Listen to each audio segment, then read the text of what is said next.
What's up, World Summit Fitness, and I'm coming at you with a very exciting video. Very simple exercise that I wish I just used to do way back in my training career. It's the kneeling half press, or half kneeling press, excuse me. Very, very simple exercise, but lots of cues. So in the naked eye, it looks like you're just pressing up and down, but reality, we want to look at this. First and foremost, get your setup and make sure everything is squared up 90 degrees.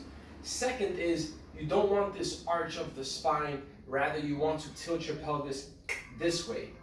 So tilt the pelvis, boom, abs tight, proud chest. Squeeze the glute, check, glutes are tight. The foot in front of me is pressing firmly down onto the floor. Automatically, this is giving me a nice hip flexor stretch. Quads are turned on and I feel a good pull going all throughout this region. Maintain that posture. Now we go over here. I get my kettlebell. This is optional. You don't have to clean it from this position, but this is how I'm going to demonstrate it. Same side. Keep all my cues in check. And here we go. Press it on up. Make sure you keep that line perfect. And then come back down. You could press it up in the fashion that I just did it, which is kind of like an Arnold press. Or you can literally go neutral. I've seen many people do this before. I've also seen people turn it into a dumbbell fashion, exercise where they treat it like a dumbbell, pressing up and down. Your preference. I personally love to go from the rack to here. From the rack to here. Your eye gaze is also very important. You want to be fixated, either looking on top or looking wherever you can stay focused on. That's a couple cues. Another thing I want to teach you is when the weight gets heavier, you may feel a little bit of some shifting. Fight for it, maintain it, and the other opposite hand can be just as engaged, making a tight fist. That'll help you out tremendously. So what's going on is we have an amazing hip flexor stretch under load, under weight. The shoulders need to stabilize with one arm. You're pushing up and down, so that gives us cross body stabilization. What does that mean? It means that I'm working with one side unilaterally. My core has to fire tremendously to keep me stable. Now let's talk about building some muscle mass with this, which is what we want really. I got this hypertrophy protocol from Dan John. So what he would do, he recommends, he would do 2, 3, 5, 10. That literally means do 2 reps, switch sides, do 2 reps. Then 3, then 5, then 10. He even recommends getting up to 5 rounds with that, and that even equates to 50 repetitions per side. That's 100 reps total. Phenomenal. And you stay with the same weight. I would also give you maybe a bit of an advancement, or another just form of training with this. If you are strong enough. So here's what I would do. I would, if you have more options for your kettlebell training, definitely do what I recommend. I'm gonna start with my heaviest bell, which is my 26 kilos. I would do that for 2 reps. Then I'll switch to my second heaviest, which is 18 kilos. I'll do that for 3 and then 5. Then I'll switch for the lightest, and that'll be 10. What that does, pretty much what's going on is the heaviest weight feeds into the drop set. Because it's so heavy, everything else feels light. You'll just fly through the reps. Now, if you cannot clean a heavy weight from the half kneeling position, you really shouldn't. It's a little bit dangerous. So my recommendation is pull it from the top. And then you can take yourself into your lunge position. Same cues, abs tight, proud chest, hips forward, glutes tucked in, strong feet. Here we go.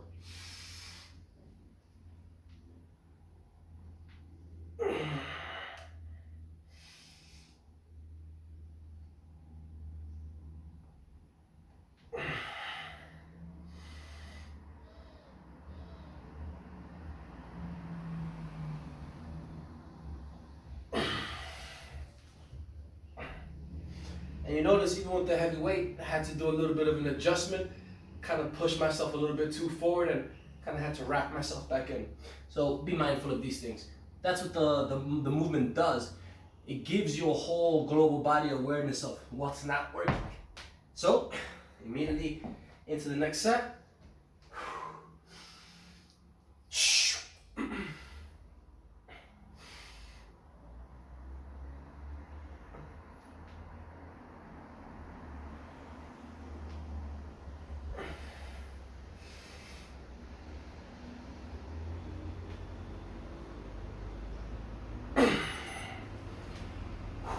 Okay, another quick tip. First of all, you want to switch sides. I'm just doing this so that the video could be shorter.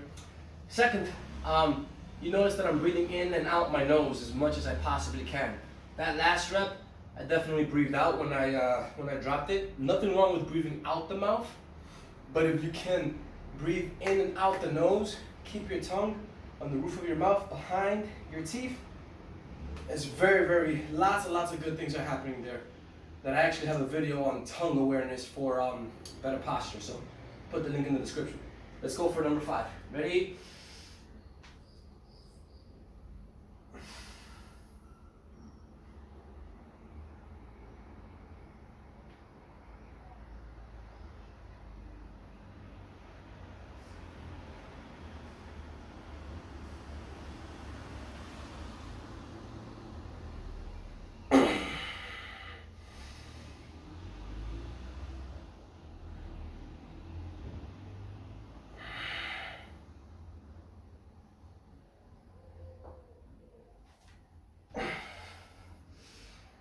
Put that weight to the side, boom.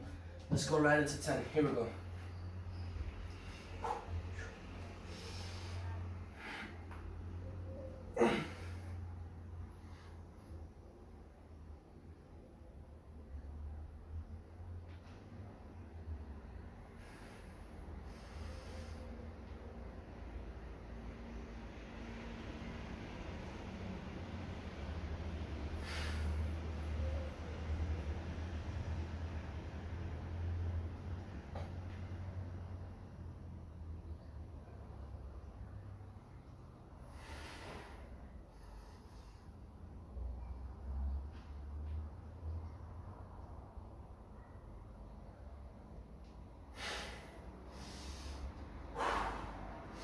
And there you have it.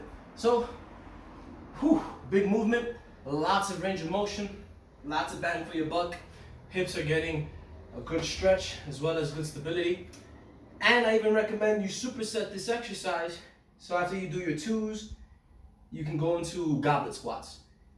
You do goblet squats with this movement, already from the stretch, your hips are already doing what they're supposed to be doing. The goblet squat already gives you a great mobility with the kettlebell being held in front of you. You'll notice that once you do a set of these and then you go into goblet squats, you'll get much more deeper and you'll sink much more comfortably into the squatting position. So combine this with some squatting and you have yourself a fantastic workout. Thank you so much.